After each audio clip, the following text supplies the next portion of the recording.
I went to a summer camp in New York. I was invited to go.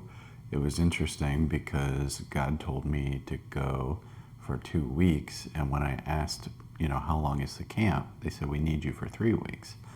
So I prayed about it and felt like God said, go ahead and go.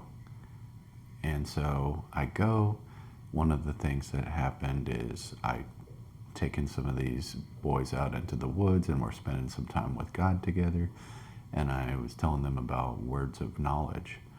And so I said, sometimes with words of knowledge, like you could feel something in your body and God's communicating you something for someone else. So I said, for example, one time I felt like tingling in my wrist. And I shared that with the pastor and said, I think this is a word of knowledge. And I shared it over the microphone. And the lady in the back said that she had some pain in that same right wrist. So I ended up praying for her. First time I prayed, nothing really happened.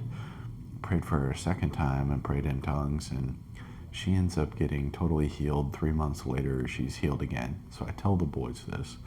And I said, yeah, God can show us things that are going on with other people's bodies, and sometimes you just feel the presence of God, and so anyways, some of the boys start feeling fire, like a warmth across their body, and they start getting really excited and just start encountering God.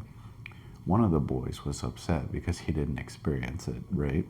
So later on that trip, we were at a different spot outside, and I was like, hey, let's spend some more time with God. He starts feeling the presence of God and starts encountering God. And so God just saw the desire of his heart and touched him. So these boys are just getting like powerfully touched. They're learning about words of knowledge, and we're just spending time with God, and I'm teaching them to be quiet and just wait on God, which was pretty interesting for young boys.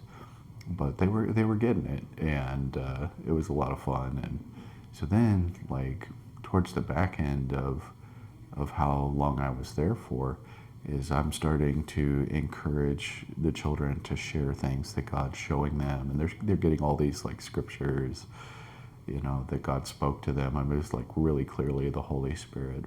But some of the parents or some of the staff were like offended because this was a Methodist church and they weren't used to experiencing the deeper things of the Holy Spirit, and they were offended by that, right? So they complained to the board. I'm talking with like the board member, and he's like, hey, we don't really agree with what you're doing. Are you familiar with the Methodist movement?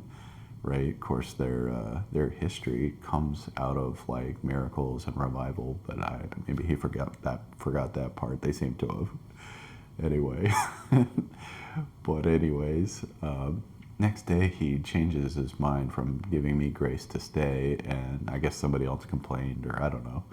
Anyways, I end up getting asked to leave, right? And I was a little bit upset, of course. And then I remembered the Holy Spirit brought back to my memory. He said, I told you to stay for 2 weeks, right? So I didn't get to stay that third week. He already knew what was going to happen. And so I just kicked the dust off of my feet. Like in the Bible, Jesus says, go to a house, and if they receive your peace, then let your peace come upon them. But if they don't receive it, then let your peace return to you, and kick the dust off of your feet. And so for some of those leaders, they didn't receive the peace. I kicked it off my feet and left. But it was just so powerful how God touched those kids, and he can use you to help anybody, whether it's kids or whoever. So I hope this encourages you today, and God bless you.